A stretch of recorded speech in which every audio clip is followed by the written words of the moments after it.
All right, guys, thank you so much for coming.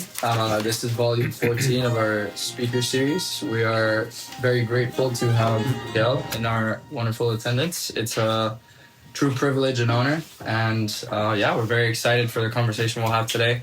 We're going to open the floor up at the end towards questions and then just sort of guide it and do a guided, moderated conversation. But yeah, Raghav, if you have any words you'd like to say before we start as well. Thank you. It's been great to have you. We showed you around the place. And I love it. I might join next year. Great. Awesome. Good. But yeah, if you want to sort of open up, maybe everyone read a little bit about yourself. But if you want to open up with anything that you'd like to share, I think that'd be a great place to start. Well, first of all, thanks for having me. Like you know, I'm not American, so it's an honor for me to sit here in America in this prestigious school with you guys. I'm French. I'm from Marseille, south of France. I've been doing music for 21 years. I dropped out of school when I was 16. So, yeah, I don't know much about university, but I know a lot about music and other things. So, yeah, I think one of the most impactful things that you said in the tour was that you have the largest Afro house label in the world. And I was just wondering how you developed that and maybe a little bit of insight into like how your passion for music started as a whole.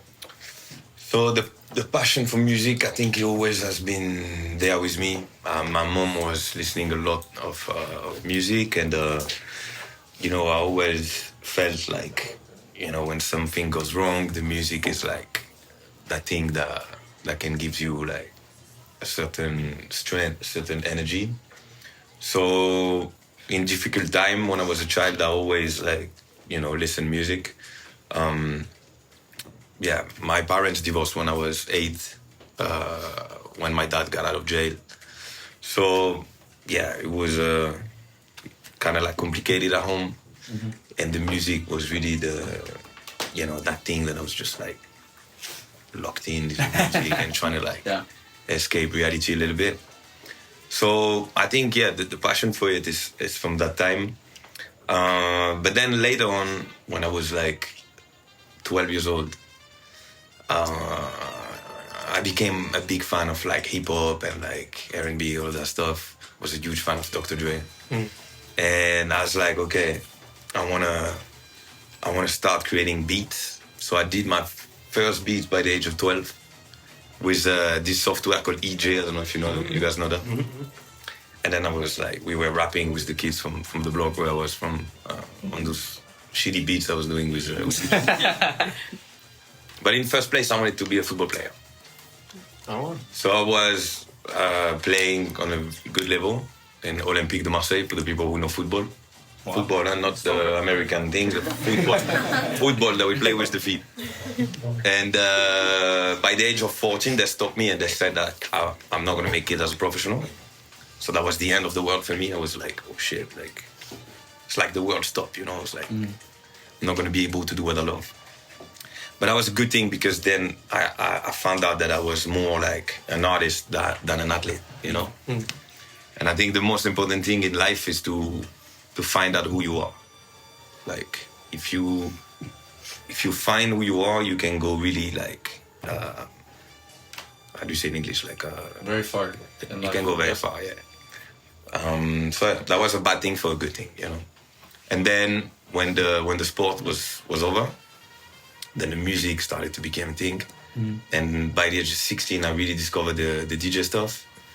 And then directly got back to like production and learning how to, produce beats, which was not easy back then because we didn't have like the YouTube like we have today with all the tutorials and all of that stuff. Mm-hmm. So it was way harder back then to learn by yourself than nowadays. Because nowadays, it's like the AI or YouTube, you can type pretty much what you want. They're gonna teach you how to do it.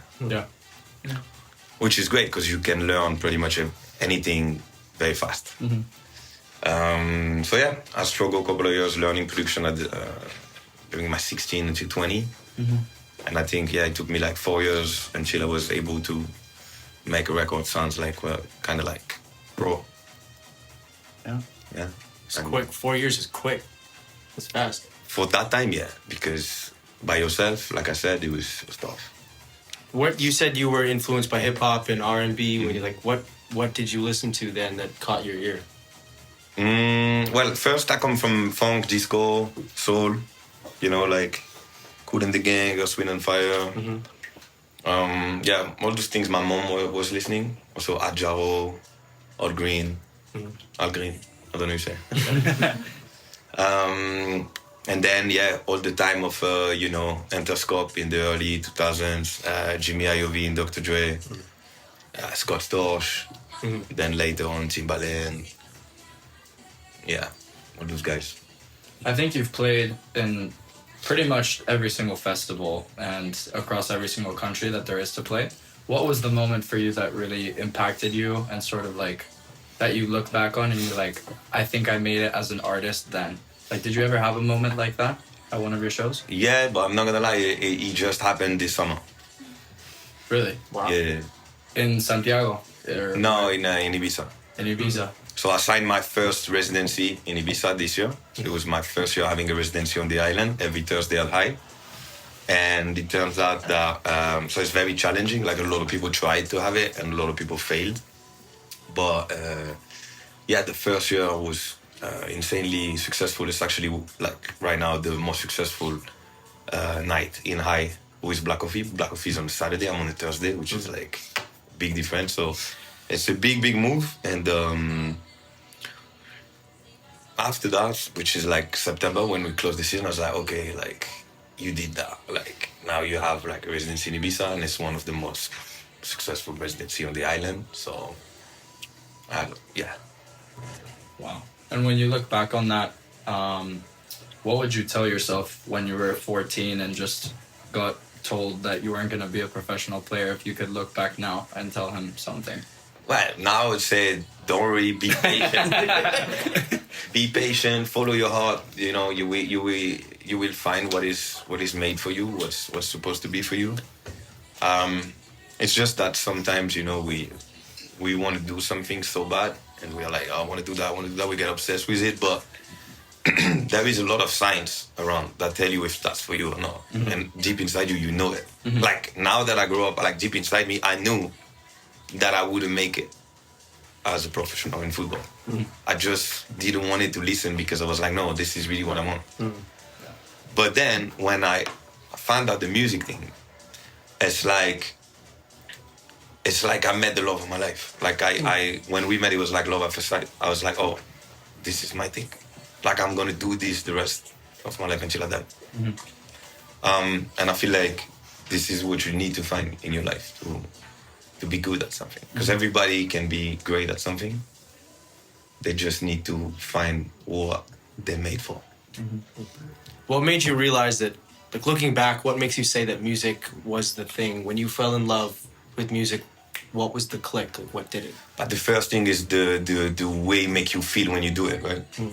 Like I believe that like when you do something you love, when you do it, you feel like, you know, it's amazing. The energy is like out of this world, something else, right? And I believe that when you feel that doing something, you're not gonna count the time doing this. In French, we say when we love, we don't count. I don't know if you have that in English. No. When we love, we don't count. It means like when you love something, you're not gonna like watch the time, or you know, and that energy you're gonna put in. If you don't watch the time doing it, you have a lot of chance to become really good at this. Yeah. I think something that also stands out about your style of music is the fact that it's so Latin infused, and I think it's switched periodically from like the house and traditional house scene to more of a Latin orient. And I was just wondering what caused that shift, and at what point in your career did that take place? So, I grew up with that music. Like it's something that was really present in the scene in France, in Spain, in Italy, like you know, in the South Mediterranean Sea. And I don't know, it's just something that disappeared around like 2010, 2011. And in 2020, when COVID happened, I got kind of like depressed a little bit because I was doing like a lot of like mainstream stuff for the radio before. And I realized that I was like the slave of the radio. I was always scared, like, oh, I need to make sure that the radio gonna love my next record. Because if they don't, they are not gonna play it. If they don't play it, I'm gonna be fucked. Like, I'm not gonna get shows and stuff like that. So I was constantly under pressure. And I was like, I didn't start this DJ thing to be under pressure. I want to be like, independent and be able to do what I want when I want. So the good thing in the DJ industry is that if you separate yourself from the mainstream radio industry, and you go more like independent, a bit more like DJ, like in the scene, you don't really need records on the radio. Like your DJ set can be the thing that's gonna sell you all over the world. I'm not saying you don't do production, you got to do production, but it doesn't have to be on the radio, you know? So then during the COVID, I was like, let's start to do music. Let's try to do music just for me, just like as a therapy, just to try to feel better. And I was inspired by those old records that I used to play when I was resident DJ. Stuff that at the time I'm talking about were like disappearing for like 10 years. And I do the Morenita song. I sent that to all the label. Nobody want to sign it. Everybody is like, nah, sorry, it's not for us. And there is one guy, Mark Brown, the boss of CR2 Record in the UK, in London, who used to be a big guy in Ibiza, so he also got that Spanish culture and stuff, who called me and he said, hey, what's this record you just sent? It's incredible. It reminds me the old time. I want to sign it. And I'm like, but you're the only one. So you don't even need to give me like a crazy proposal or something. The record is yours, nobody wants it. And I think it took us like almost 1.5 years to clear the sample. We cleared it, then we released the track. And when we released the track, I'm like, far away to think that this can be something. I'm just like, I did it for myself. We found a label for it. We're going to put it out, but like, nothing more. Then the track come out, the track goes like #1 on Beatport, and suddenly every single American DJ or big DJs in the US play the track. And I'm like, shit. So that's what's happening when I do the music I love. And then I'm like on a dinner with some of my friends, and my phone goes like, tring, tring, and it's Instagram, and I check, and there's like, Diplo just sent you a DM. Yo, like, I think Diplo is like texting me. They're like, what? So I open, it's like, yo, bro, love the music, send me more, da da da. And I'm like, what the fuck? And then the next day it's like Vintage Culture, and then it's like, John Summit, and then it's like Fisher. I'm like, whoa, this is crazy. So thing got #1, Beatport, Beam Boom. Suddenly, like, you got Insomniac, in the US. Insomniac calling my management, like, yo, we want to meet the guy, da da da. And I'm like, wow. And that's it. Basically, that's at this moment I was like, I never do music for the radio or for the TV or for anybody. From now on, I'll only make music for myself. Wow. I'm just curious, like, the difference in feeling. What does it feel like when you make the music itself? How does your process change making music for yourself versus making music for the radio, When you make the music for the radio or for like a media or for like an audience, you think the music more than you feel it. So you will do it with some codes. Like, okay, what's working at the minute? What do people like? Is it more this? Is it more that? Is it like it has to sound a bit more like this, a bit more like that? And you don't really do it for yourself. You do it because you want to have a hit record, or you do it because you want to make money, and that's not the right purpose. When you do it for yourself, you have this like little feeling around here in the body. Like when you do it, this part is like this. And when you feel that, it means that like it's touching you, like you got something, And I believe that if it's touching you, it will automatically like touch other people, because we're all the same, pretty much. Do you like stay? How do you stay if it matters? Hip with trends and with what's going on, does that matter, or are you just like the master tastemaker? You just know what's going on intuitively? And I feel like if you're an artist that's like right now, especially as a DJ, your sound is kind of like automatically like like working right now. And there is like, let's say like 5, 6, 7 kind of like trends out there. And if you right now automatically you kind of like mix all do stuff like in your sound, but this is more a matter of like production wise, like the way it's going to be produced, the way it's going to sound and stuff. But the music itself is separated from that. Like it has to touch you first musically, and then you can arrange it. Like I don't know if it's clear what I'm saying, but Yeah. then you got to arrange it like the way you want. But the most important is the feeling. Like I always say, like a song, if you just play the vocal and the chords, like it should touch you like that. That's enough, even before production. And if it does, then with production, it's just going to be like even more Better. Yeah. How do you think about career longevity? Do you think about just sort of making the next track? Do you have a plan for a year, 2, 3, 4, 5 years? Like, how do you think about the future? I don't really think about the future. Like, I believe that, like, the only thing we have is the present moment. The only thing you always had was the present moment. And the only thing you always have is the present moment. I believe that if you do what you want and you're extremely happy in the present moment, then you're constantly happy. And you're constantly doing what's good for the career. If you start thinking the future, you can be like in fear. You can be like stressed because you can be like, oh, maybe this happened, maybe that, but maybe that doesn't exist. So if you focus on right now and you're like, okay, today I did my best in the studio. Today I did my best on stage. Today I did my best on social media. Then when you do that every day in the present moment, the future can only be bright. There's no other option. How important is social media to you? Because I think it's like a lot of people think social media is almost the opposite of being in the present moment. You're always looking at what somebody else is doing, and then you live in their moment instead of your own. Well, it depends what we talk about on social media, because there is like tons of different things on social media. What we talk about.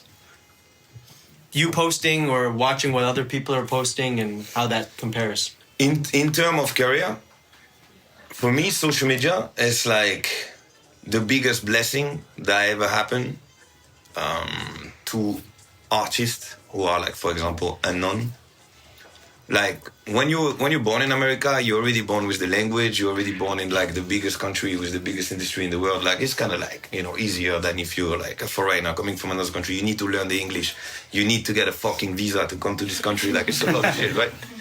So I feel like social media, when you are like from a little country nobody knows, from your bedroom, you can post like content that goes viral in one night, in 1 week, you're famous worldwide. How crazy is that? So if you work at music, every day you post one of your songs with a nice video that you create, whatever. Every day you literally have a lottery ticket in your hand. And it's free.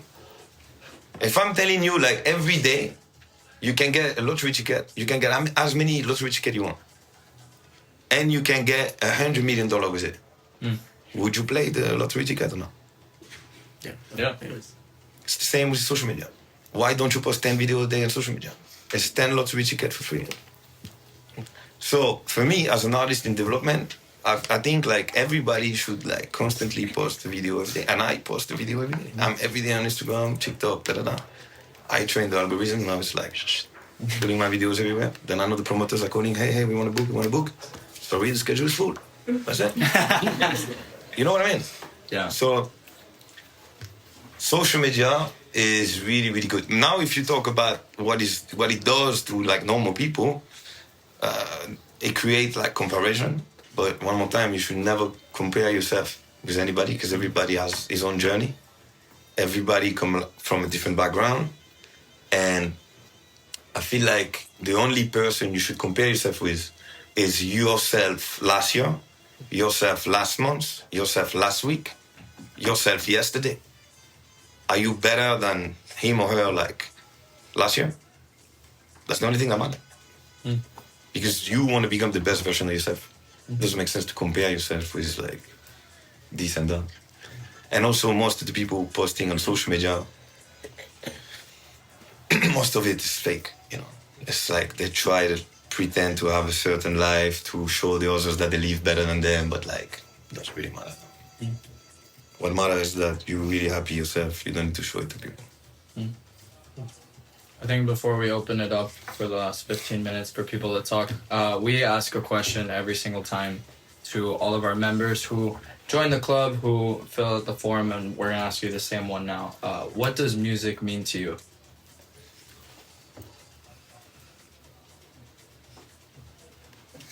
Life. Music is life. I cannot live without it. I need to do it every day. You know, we were talking about this with the gym. Like, I could retire tonight and never work again. And my children are not gonna have to work. My children of my children are not gonna have to work again. But if it was just money, then I would stop. The thing is, like, I cannot stop because I cannot live without it. So music for me is life. With that being said, if anybody has a question they'd like to ask, feel free. Yeah. So you were talking about like how you decided to do music for yourself, and in that I was thinking about labels and how, you know, you became slaves to the labels too. So I wanted to ask more about how the creation of Make the Girls Dance happened. Like, was that started more as, you know, you wanted to do something more yourself? Like, how did that kind of start? What did the process look like for you? And was it more of a personal thing where you were like, I'm starting my own label so that I can decide what I'm putting out, or find my own artist or whatever? Or more like, you know, what was that whole, what was the creation of it like? There is different, like, point. The first one is, like, I got stuck with Warner Music for 10 years. That made my life a nightmare. We almost got to go to court with lawyers and shit, like, multiple times. I had to do a lot of negotiation because my contracts were, like, heavy and it was complicated. And I was like, okay, what a major label is bringing on the table? Nothing. They basically wait for me to blow up by myself to make money on myself. So I was like, I don't really like that. That's the first thing. The second thing is every single artist should have, in my opinion, especially DJs, at some point when they really have like a sound, like an imprint in the game, they should have their own label, because this is what, like, gonna make your sound, you know, something that's part of history, like a thing, you know. And then the third thing is my friend Juan Ibrao, which is the main A&R of the label, who was like running after me for like 2 years, telling me, bro, you should start a label, And I was like, oh yeah, I don't know where to start, it's complicated. He was like, listen, when you want to start, I'm going to run it with you, like I'm super down, we should do this, blah, blah. And then when the Latin house stuff happened, like I told you, I did the Morenita song, it blew up in US. Then I realized that this type of music, it was big for us in Europe back then, like 15 years ago, but it never arrived in America. So when we bring it here in America, then it got number one, all the DJ playing it. Suddenly the media asked me to do interviews and stuff, and they said, so you the inventor of Latin house, you invented Latin house? And I was like, sure. And from that, you have like tons of like producers all over the world that try to do that sound, but they don't have a home for it. They don't have a label for it. And that's when I tell Wani, bro, it's time to do the label. We got to sign everybody, and I can like now become fully independent and not working with the major anymore. Yeah. And yeah, that's what happened. That's what we did. And that's the best decision I ever took in my life. Well, thank you for being here and your team. My question is, if you were to restart your career now, you're a young artist, DJ, producer, whatever it may be, what would be a skill that you would focus on, or something that you would really keep at the center of your focus point to grow and to continue in your career to where you are now? Well, like I said, I think you learn from mistakes. I think like everybody needs mistakes. Like if you don't have mistakes, something's wrong. Like either you don't grow in your career, because like nobody can say, oh, I've done everything without mistakes, I directly went to the top, you know what I mean? So I don't know if I would like to redo things, because the journey It's the up and down. It's the mistakes. It's the win and the loss. And this is how you learn, and this is how you're gonna shape, the way you do your music, the way you do your social media, the way you build your team around you. All that it comes from the experience. Yeah. So I would not like change anything. So when you get inspiration for a song, maybe you hear something or remember something, or maybe someone says something to you, and in your mind you're like, wow, like I could turn this into music. What's your first few steps of getting that music either onto paper or in some sort of fashion that you can then put it into a DAW and produce it? Living in the plane, the first thing usually is notes in the iPhone, writing down on the notes when something comes, because I also believe that inspiration is something that is like really coming at a certain moment, and when it comes you really need to catch it. If you don't, it can be gone forever. So I like, for example, if I'm in the plane, I will write down what I was thinking about, and as soon as I can open the laptop, maybe do a quick draft of like the idea, the sample, the beat, something I wanted to do, then I know the idea is saved, Because if you don't do this, maybe it's gone forever. Sometimes, maybe it happened to a couple of you guys, I don't know, but like, it happened to me all the time that like, I'm going to bed, it's like midnight, and it's kind of like complicated for the sleep, and suddenly I got this idea coming, and the idea is crazy, and I'm like, shit. And then I'm like, if I fall asleep, I'm going to forget this idea forever. What should I do? And, when that happened to you, like I'm telling you, you need to save this idea right now, because this is like another world speaking to you in the moment, maybe giving you the idea of the century. And you need to kind of like take the idea and put it in the boko, and you have it. It's like safe. Even if you're going to finalize later, you at least save the thing, But if you just like thinking like, oh, it's okay, I'll do it tomorrow, then maybe it's gone forever. Because what is inspiration? Nobody knows. Even science can't really explain what it is. For me, inspiration is like another world or other entities or something like in another dimension. Try to get in touch with us. Try to deliver to us something very special. And if we're able to translate it into a good creation, it will connect with a lot of humans. Mm-hmm. So always save an idea when it comes to you, because you don't want to let it go. Thank you, brother. Welcome. Hi, thank you so much for being here. This has been like a brilliant talk. Probably one of the better intellectual experiences of Harvard so far. And I'm a senior, so it's a lot. No, this is wonderful. I think my question relates to, you said that when you love something, you don't count. And you seem like a very artistic, very like spiritual person. Like you're very in touch with like kind of the music as like kind of like this like entity. But how do you balance that with also being like entrepreneurial? Is there like a business Hugel day? Is there like an artistic Hugel day? Like how do you balance those two sides? I don't know. To be honest, I still ask myself every day. It's like hard. It's just like I had like a very, very, very weird education. Okay. So my mom was from a good family. She got good education. Like, she teach me like to read. Like she put me into books and stuff, and into music, into art in general. And my dad was a gangster.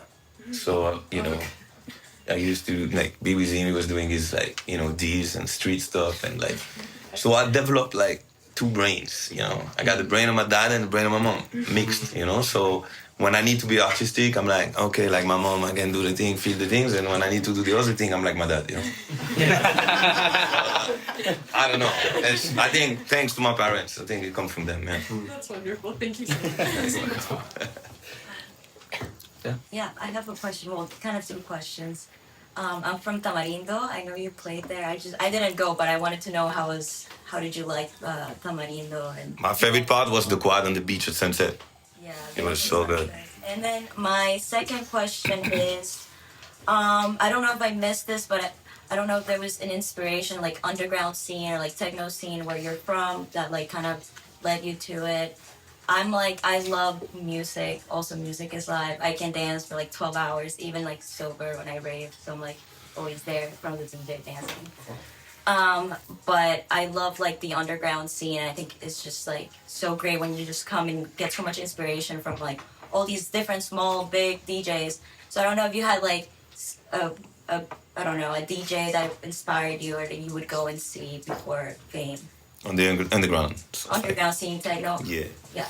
So basically, to anybody who experience like electronic music, even more like underground music, you know that like there is this moment where you're dancing and you just feel like it's kind of like an hypnosis.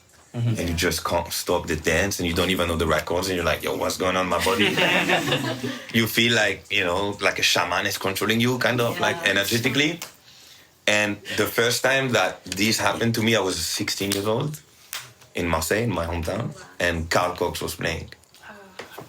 It was the Sunday, the party was called Queer as Folk Sunday in Bazaar Club in Marseille. And there's this guy coming, this big guy, like black guy, fat like that, right? He was divided. And I'm a kid, I'm like, the fuck is that? They're like, it's fucking Carl Cox. I'm like, Carl Cox, like, okay. And the guy started playing, and I'm like, what's this music? Like, I don't know the music, and, you know, I'm just like, and then my body's like, and I'm like this for 3 hours. And I'm like, whoa, what was that? And my friend's like, yo, this is techno, my brother. And I'm like, oh, shit. It's like, you know, so that's the first experience I had. Are with you this like type of music. experimenting also with like other genres, like aside from Latin and Afro house, in the future or something, or no? Me? Yeah. Well, me, I'm not Carl Cox, though. You know what I'm saying? Like, you know, I have like different like influence. I found my sound, you know, which is like something that artists sometimes spend their entire life to try to do, and then they don't find it. So I found my sound. I created a label with it. I created like an entire team with it. I have more than 120 artists signed on my label now. Like, if tomorrow I switch and I'm like, yo, I'm Carl Cox, people will be like, this guy is like, you know. So, like what she was saying about the entrepreneur side, you got the artist side, but you also need to manage your artist side, being an entrepreneur, saying like, hey, I built something. It took me 21 years to build it. I'm not going to destroy it just to tell the people that now I'm Carl Cox, you know, like. So if I want to have fun doing a Carl Cox beat, I do it at home for fun, smoking a joint, doing an afternoon like I'm Carl Cox, you know, but then the next day I'm back.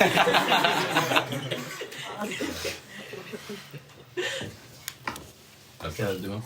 So just going off of what you said before about like being tied to a label deal for a while, as a producer who's trying to get their music in front of people, would you recommend staying independent and just promoting your music through like social media and stuff, or the label side getting signed like that way? What I recommend to every single producer in the world is that you don't need anybody. Develop your social media. Yeah. Try to make your music viral. When you do, just give me a call. I'll organize you. I'll take you up on that. That's it, basically. So, in today's industry, obviously being a complete artist is more than just the music.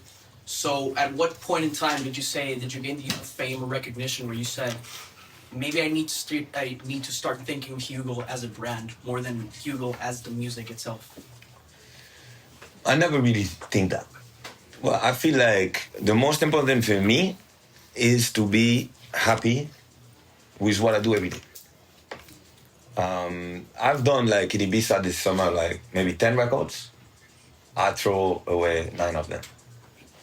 Because after I tried them live, after all that, I was like, is it too commercial? Is this, that? Like, it's not me. Like, you know, like, I just want to feel good. Like, if it feels good, that's what matters. You don't really think like a brand. And of course, you're an entrepreneur. You do, like, what's needed for the career. But, like, the first thing, the main thing is the way you feel. You got to feel, like, great about the music you release, the music you do when you're doing it, the DJ set you're performing. You got to feel good about all of that. So, did I answer the question, or I went into something else? That was that? Yeah. Thank you. Yeah. She had her hand up. Yeah. So do you think you're going to be doing music for the rest of your life? Like, what's the vision? What's the big story? What are you chasing? Like I said a little bit earlier, like, I'm only living in the present moment, so I can't not tell you who I'm going to be in 10 years. But if you ask me right now, the only thing I want to do is this year. I don't want to... Yeah, no, I don't see myself for now, like... I can see myself do other things. Like, I'm going to LA on Monday. I'm going to have meetings for doing cinema and shit like that. Why not? It's fun. But that doesn't mean I don't do the music anymore. You know what I mean? Like right now, if you ask me, I always do the music. At what point in your career did you realize, like, I need a little bit of help, and you started to build a team? And then how did you build that team? I understood that like almost directly, you know. Like I didn't go to school. I told you I dropped out of school when I was 16 to go to work at McDonald's doing burgers. So when it comes to like contract and stuff like that, I'm like, I'm not gonna do that myself. Right? I mean, you gotta be dumb to think that you can sign a deal by yourself when you didn't study shit, you know. Like, you good at something, do what you're good at. And for all the other things you're not good at, take the best people that are good at the shit. That's when I met the Germans. Shout out to Frankie, my manager there. Like, I'm from the South. I mean, I don't know if there is Spanish or Italian people or like people from South of France here. No, South of France. Where you from? Argentina. It was different. I'm talking about Mediterranean Sea. I'm from Italy. From Italy. Yeah. So you know we're cousins. Yeah. So you know that like we the worst when it comes to like business and stuff. We're like, yo, my bro, I'll pay you tomorrow, though. And like, so I grew up into this thing, you know? And it's very complicated. I had 2 managers before Frankie. All of them like stole me money, never paid me. Like, it was, you know, just crazy. And when I met the Germans, I was like, wow. These people, they have an appointment at 12. They show up at 11:55. He and me, we have an appointment at 12. We arrive at 12:55. You know what I mean? So first, I discovered that with them. They arrive on time. Then they're like contract. Then they don't lie. Then they don't. They're honest. Then, you know, I was like, wow, this is paradise. So you gotta find the team and the right people to work with you, but you need to be smart. You need to choose them like carefully. Like. So were you really out there like looking for people, or did they kind of come to you? When you're nobody comes to you. That's something you need to remember. Nobody give a fuck about you, and you need to go. So I saw Stefan, the second manager, the partner of Frank. He was the manager of Robin Schulz back in the days. And we were in ADE. For the people who don't know, ADE is Amsterdam Dance Event in Amsterdam. And I saw Stefan cross the street. It was October 2014. I knew he was the manager of Robin Schulz. So I went to him and I said, hey, Stefan, nice to meet you. I have a song to show you because I think you might like it. And he said, I don't know, I'm the manager of Robin Schulz. I have a meeting now. I don't have time. I said, brother, listen. We come all the way from Marseille to this fucking ADE where the concept is discovering new artists. And you're telling me right now that you don't have a minute to listen to my track. That's what you're saying.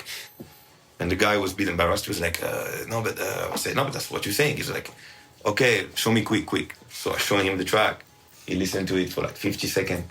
He told me, you can take your flight back to Marseille right now. You do this record with nobody else than me. I send you the contract on Friday. I sign you, management, record label, all of that. And we were like, that was my friend. We were like, yo, what the fuck just happened?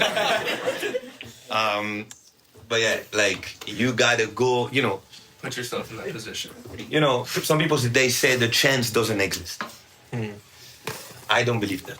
I believe the chance exists. There is just people who are able to see it and people who are not able to see it. Look at this scenario, for example. You see the manager of another big artist in the street in front of you, and he might be someone that could sign your music. This is the chance. But there is the guy that's gonna go and speak with the guy, and another one that's gonna be like, no, I don't want to disturb the guy. One is taking his chance, the other one is not. Then when I go to him and I ask him the thing and he's saying no, the polite guy would be like, oh, do you have an email? Then I send you. And then he would never have seen my email, never open it, and would have been like finished. But because I insisted, I got signed, and it's been 11 years I'm working with them. Maybe if I was not signing with these people at the time, I would still work in McDonald's or something else. I guess we never know. Right? So you gotta, take your chance when it's there. Anyone? Last question? I really like the image where you're talking about having the idea and it's sort of presented to you by another world. Are there things that you have done in your life to open yourself up to receiving those ideas? That I've done personally. Yeah. On a personal level. I've had an experience in 2012. A telekinesis experience. You guys know what is telekinesis? And that's something that changed my perception of reality forever. Yeah, I mean, it's a complicated story, so I'm not gonna explain that right now, but let's say that that's the day where I was like, oh shit, like, if the thoughts are coming before the material things, it means like the thoughts are able to create the material things. Mm-hmm. So whatever you create in your mind, if you see it, if you feel it, you will at some point bring it to reality for sure. Mm-hmm. And I've had this experience like live. Like telekinesis is literally moving material stuff with your brain. And I experienced that in 2012. 2 years later, I was signing my deal, the deal of my life. And 11 years later, we're here. Thank you. Sweet. I have actually a quick question. Do you visualize at all? Do you like visualize in your mind before you do something and then it... There's two things. There is visualizing all the time. Second thing, talking only about the stuff you like and you want. Mm. Don't spend time talking about others. Don't spend time talking shit about this or that. Mm. And watch your mouth, because like what you say shapes your reality. Mm. Mm.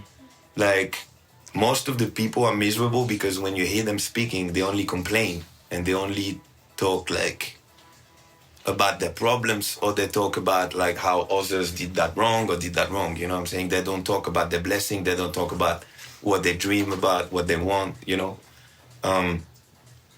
So I'm kind of like careful with what I'm saying, you know? I'll never say, like, for example, in USA, you have this bad habits of saying sick on everything you hear. I hate that shit. What would you say to someone sick? So every time is, you know, you want to end up sick. You know, so I think it's important to, you know, that's your biggest superpower is this. Every time you say something, you spread like a new spell, you know? Yeah. Anyone else have a question? Yeah. I had one last one, and it brings it back to the social media kind of aspect of things.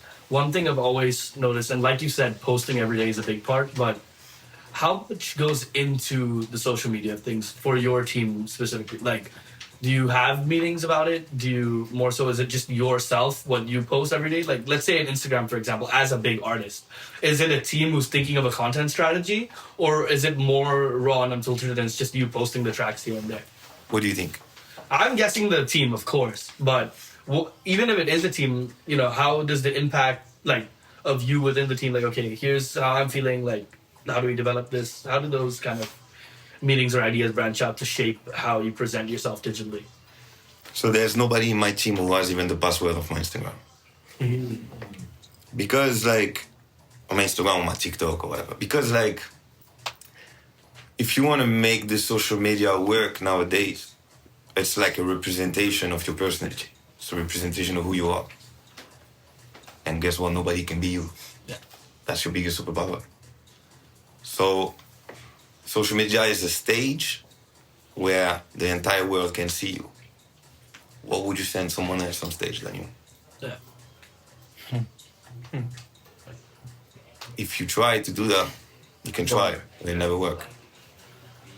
It has to be real. It has to be authentic. It has to be aligned with who you are. Even though people are going to criticize, people are going to comment some shit, you know, it's part of the game. And like my dad was saying, they can talk good or bad about you as long as they talk about you, you're good. So only you can do it. Thank you. You're welcome. I think with that, thank you so much.